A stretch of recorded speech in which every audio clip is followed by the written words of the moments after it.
jiggy body. Ghamzah, basically, leading on from the Islam religion. Oh Lord.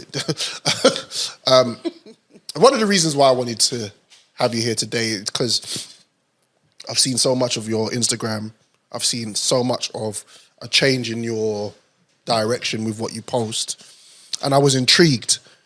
Because I was intrigued, I did my research on it, but it was like, do I come here and talk about it because my friend goes for it? Or do I get my friend to come here and talk about it because she actually knows what's going on and can give me a proper insight? So I chose the latter.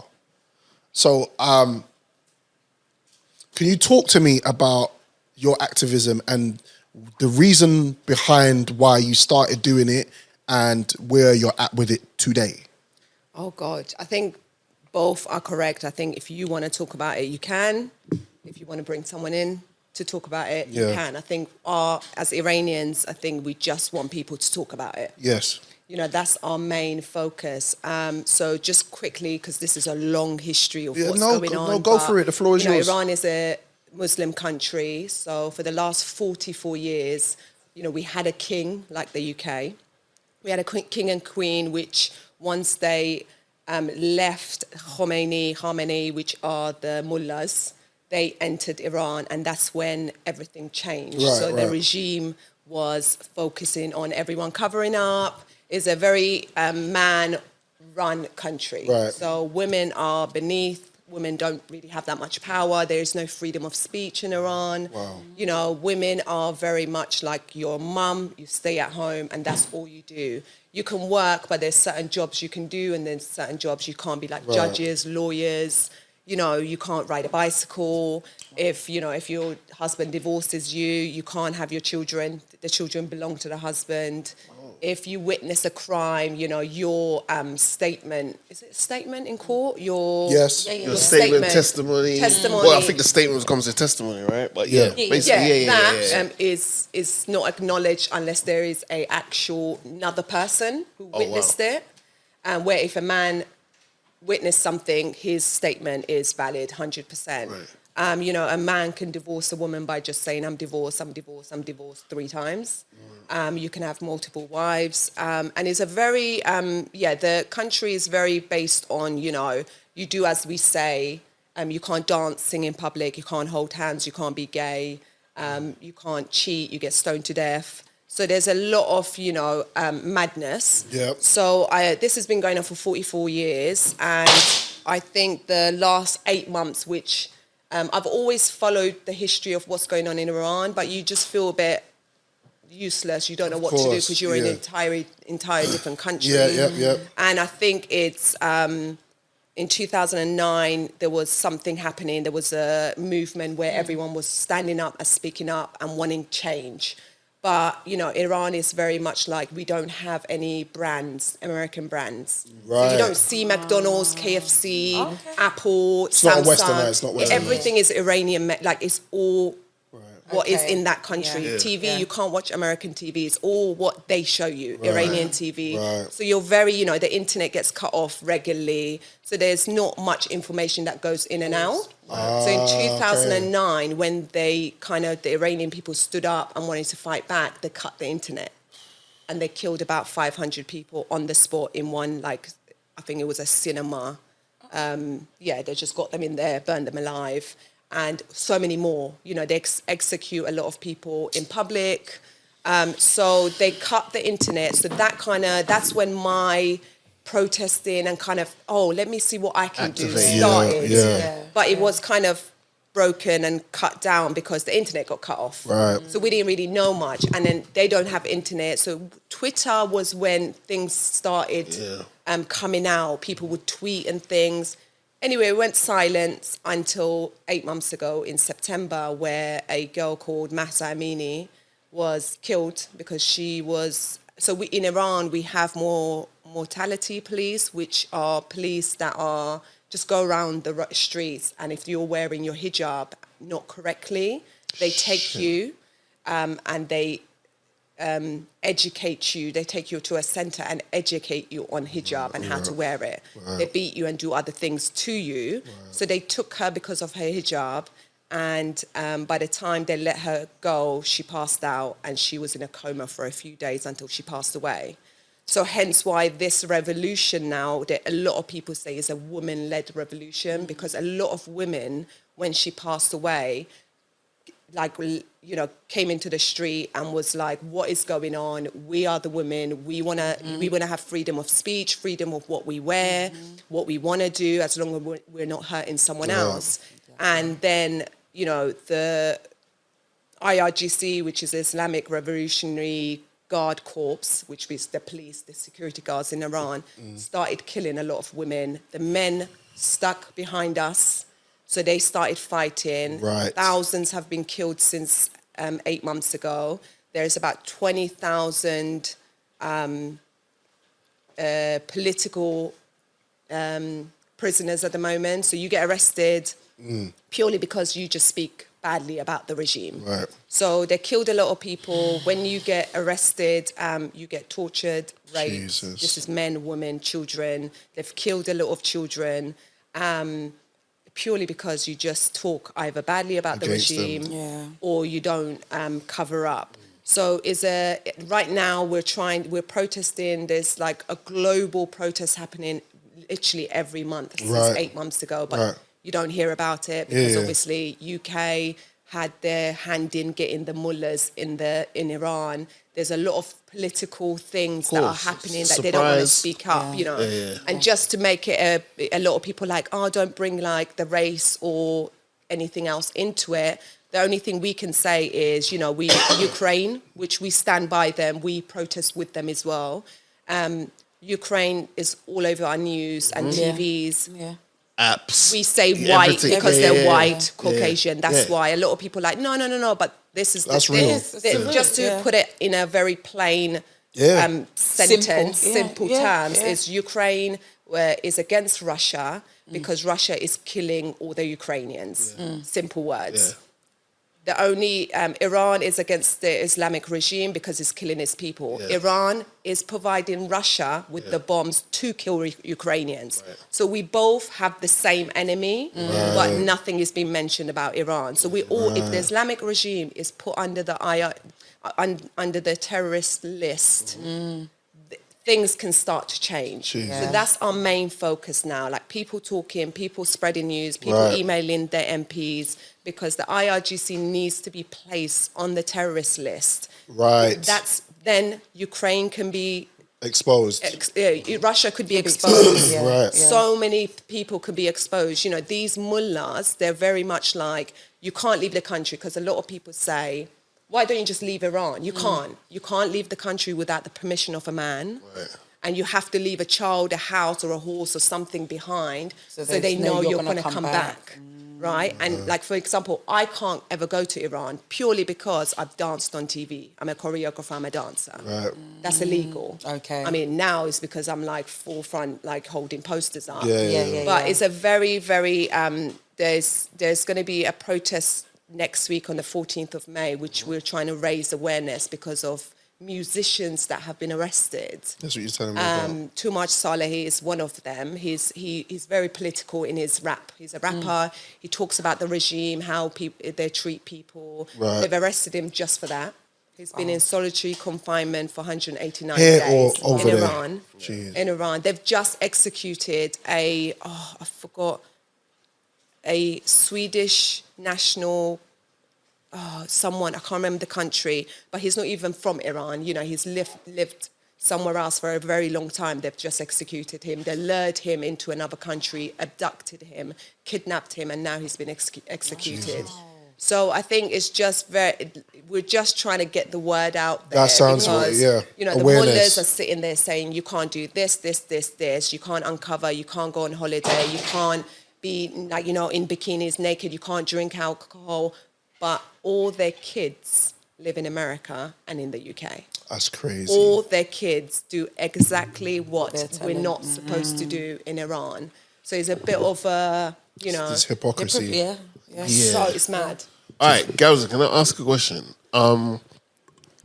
Okay, what is the reasoning behind this? Like, because everything you're saying, I'm getting educated on the matter, because obviously, like you said, where the exposure is next to nothing over here, right? But as you rightly said, depending on what you go on, 9 out of 10 times there's something that will have a yellow and blue flag on it to say we stand with Ukraine. You could be on an app trying to order food and be like, oh, do you want to donate 5p to the Ukraine Red Cross and all that stuff? Again, everyone who's under distress and all that deserves help if you can provide it to them. And there's many ways to give help. It's not just financially. But from everything you said there, what I'm trying to work out is, are they doing it to protect, let me see, is there a certain culture, a way of life, not the very strict, under the thumb of the man type culture, but are they trying to like keep hold of something that the Western world hasn't got their grubby hands on, and they're just like, look, you know the Taylor classic where if you've traveled to someone else's country, you have to go abide by their rules. Yes. Yeah. And the whole point of traveling is you're meant to go places where it's a different experience to your day-to-day life. You learn new cultures, new lifestyles, etc. Are they concerned with the way the Western world just claims everything and it all just becomes one big soup of Western cultures just in different places? Or is it just pure fuckery and they're just evil and this is why we need to bring attention to it? I think they want to keep the Islam very their own. Like they want to keep Iran an Islamic country, which like you said, people go to the country, they experience different things. You should abide by. If I go to Dubai, for example, and I'm not going to kiss someone because I know it's illegal there, or do things. There's respect. Yeah. However, nowhere in the Quran, nowhere it says you should kill, rape, torture. Right. So these ones doing it at the extremists, right? They're doing it at the extremists Of because what they're they reading. want to greed, money, power.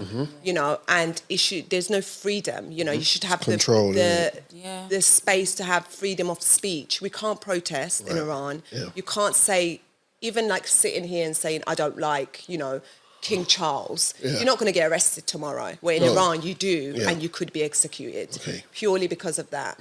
So it's just greed. It's greed. Because if they were following like the Quran, then we can have that argument of, okay, it's a Muslim country, but it wasn't a Muslim country. When we had the king and queen, we were Dubai. People, every race, color, gender could go in and out. Right. We had fashion, like when I see my parents, like the way they used to dress, and it's only 44 years ago, It's crazy. So if you're following a certain, guideline because you want to make the country better, 100%. Yeah, of course. But where is the guideline? Because the Quran doesn't say half the things you're doing.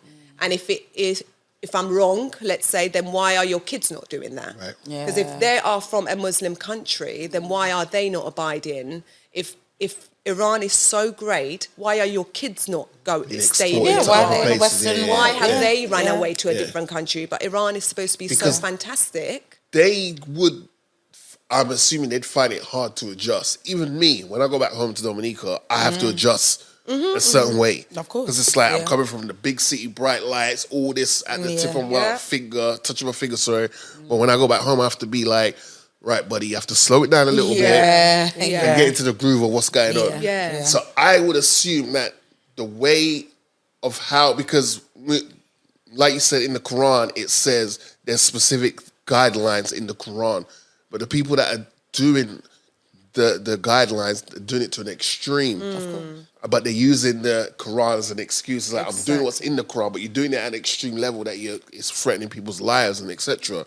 But if you're sending your child to the Western world, especially America, if I was born there and you send me to Miami Beach, to Miami, Rick Ross, all that man there, I'm living a different life. Right, I don't know, while I'm on the plane, if I even bother to go back and visit, while I'm in the plane mid-air, I'm like, yo, how am I going to readjust to what I've been living to now? Yeah, it doesn't. I got to rap. I got. Do you know what I'm saying? Yeah. I got to act a certain way, and if I see women doing a certain thing, I got to act a certain way because that's the way of where I am. But when I'm in America, I'd be more polite to the woman and say, "Hey, I don't think you should. Hey, you're drinking too much. You need Uber to call you to get home instead of stoning them now because I've seen you drinking alcohol or whatever. Do you see what I'm saying? Yeah. And I think no country should be focused on being a religious. Like I think countries should be open to any religion, right? Where Iran is like you have to be Muslim. Like they changed our flag and took on our original Iranian flag we have the lion and a sun behind us. They've taken that out and put the sign of Allah. Like no country should have a religious symbol on their flag. Like you know, it shouldn't be based. It sounds to me like a very, as you called it, the regime has come in and just taken over and put their own laws twists onto it when it seemed like before people were a little bit more liberated in a sense of there was a little bit more give. Yes. And I think like again, there's balance. There always needs to be balance, but it sounds like it's just it's crazy. If you speak on it and you live there, Like the rapper Tumaj right now, he's in prison purely because he's done nothing. He's just rapped about politics. He's rapped about the regime like a rapper would and any musician would. Yeah. Purely because of that, there's been like actresses, sportsmen, like so many people that have been arrested just purely because of like, we don't agree with the regime. And it's sad because they do it it's the fear, isn't it? They're installing fear in people. But the good thing is, I think we have to voice is Iran, the population is mainly young generations. Oh, okay. Like 18, 16, 20-year-olds. Right. And it's them that are out there. Because if you see the list of people that have been killed, they're all young.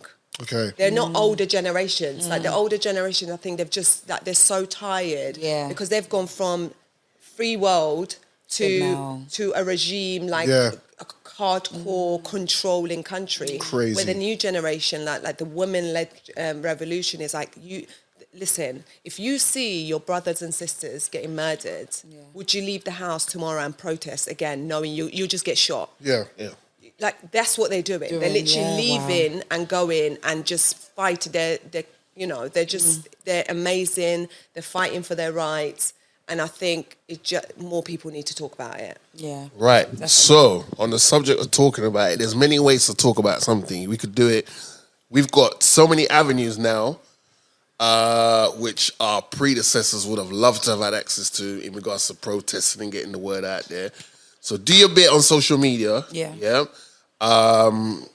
You know, and like Ghamzah said, there's a protest happening on the 14th of May. Get involved in that if you, feel passionately about the cause, or if you just know friends, just go just to support them. But I've heard a little birdie told me actually that you are you working on a book? Have you got a book circulating? Yes, What's happening? Yes. Oh my God, yes. I've written a children's book. Okay. I did this, oh my God, during COVID because I was going crazy. Right. And it wasn't supposed to be a book. You know, it's just like, I'm Iranian. Yep. So I was very adamant in raising my daughter to speak Farsi, know the culture and everything. So she was 3, 4 at the time. So I would teach her like words like water, mum, dad. And then I would like write it for her and I will have Iranian books. But then I thought, I want to like read a storybook to her. So, but there wasn't any. Gotcha. Okay. You know, and then I thought, we didn't be interested if I write like a Iranian Farsi, children's book. So I would like write little sentences. This took a while, you know, because it wasn't my idea to write a book. And I thought, this could be a story where I can just read to her at nighttime. Nice. And then I thought, let me just translate it like to English. Yep. So like when I'm reading it to her, I can say, this means this, you know, like, you know, mum wants water. It means, you know, this. And then I thought, I Googled, I Amazoned it. I was like, I want to see if there's more books and stuff that are bilingual. Yep. Which there weren't. There weren't that many. Right, there weren't that many. And I had to like ask my aunties in Iran to send me Iranian books so she could learn Iranian because English books I could find. So I think that's what was my main, you know, Motivation. I thought just for my daughter. And then I was very adamant in finding an illustrator that was Iranian from Iran. Sense, yep. Because I want to, you know, I'm a big believer in putting money in know. people that Yeah. you know, 100%. pocket Yeah. in people's pockets that you Yeah. know. Yeah. But it didn't work out. It was quite hard. And my daughter's mixed, so she's got her Jamaican African side. So I was like, I need a person of colour. Yeah. It can't be Iranian. It needs to be Jamaican At African. least you tried. Something. Yeah, for Yeah. sure. And I found this beautiful lady, Cheryl. She was beautiful. Her illustration is absolutely, oh my God. That's the front cover on the gram, Yes, right? it's it looks amazing. so good. It's Nice. unreal. She was Yeah. so lovely. And I never realised writing a book, it's expensive. Because I never did a research. I just didn't want, it wasn't my, but it cost me a little bit of money. But, you know, the money went to someone that I think is so talented. Nice. And then, there was a little bit of hiccup because obviously I had to now learn how to be on Adobe to write the Iranian side of it because she couldn't, because she's not Iranian. So it took a little while, but it's out tomorrow. So, Yes. Yeah. 18th. On the 18th. 18th of May. Yeah. Where do they need to go? It's going to be published on Amazon, so I'll Right. put it on my Instagram page. Tell us your Instagram. Ghamzah. Spell it for the people then. Ghamzeh. That's it. And I think this is more towards, I mean, anyone can buy this book. Yeah. But I've seen a lot of, because, you know, we live in a generation where there's a lot of mixed kids now. Yeah. So I've seen a lot of like full Iranian kids, but also mixed Iranian with whatever, race, culture, which is beautiful. But not a lot of them can speak Farsi. So I think a lot of mums, dads that want to kind of teach their kids little words, simple words, colours, foods, like mum, dad, like different cultural, like situations or characters. It's in the book, so you can learn, and it's in both languages. And I think it's cute. That's I think beautiful. it's That cute. is. What's up? So you heard that. You heard it loud and clear. Yeah. Support it. Just gotta support it, man. Support Do it. you know what I mean? Gams. Nice. When you make some peas, just like So the peas, I don't even want the peas because I was like, I better make this money back because I was like, the bank balance is, getting low. But I've decided whatever I make, like not whatever because I still need to pay bills. Of course, a percentage of Yeah, it, yeah, I yeah. want to help the people of Right. Iran. Yeah, So yeah, whether yeah. it's families that have, Salute. people Yeah. that have been, Salute. in situations. So that, that would help. It won't just go into my pocket. You're helping, people that genuinely need your help. Yeah. Come But on. don't feel a way to Come on. want to be paid for your hard work. I Yeah. feel Yeah, like yeah. society's kind of done this thing where it's like, in order to have a good heart, you have to give everything you make away. And but you could give it to me. It's fine. Yeah, no. Do you know But what? now That you was my deserve- main goal at yeah. the beginning because I I was like, I respect just it. want to make the money that I spent making course, the book. of course, But then this was COVID. So when this whole thing with Iran happened, Right. you can't even have donation to Yeah, Iran yeah. because they stopped the donations. Right, You right. can't even. So I thought, you know what? I can't give my own money because I'm struggling at the moment. Yeah. So if I can make money any other way, like course. and give a little bit of percentage. But you're right. So many people feel like you need to do something. Nah, you But I take a think it's- percentage of, Your and then, earnings, your hard and then the work, rest. and no donation is too small, no donation is too big. big, The yeah. fact that you're just giving your part, especially in this current living cost Yes. crisis, Yes. like the fact that you're parting with any amount of money to It's a big another deal. cause Yeah. is a blessing, man. So no, big up yourself, man. Thank you know what I mean? Thank you. Big up yourself, Ghamzah. Come on. We're going to keep you, Ghamzah will keep you abreast and keep me abreast with what's going on. Yeah. And you can follow her and we probably need to give your address and your IGs and stuff again at the end of the show. Thank you. 1, 2. Yo.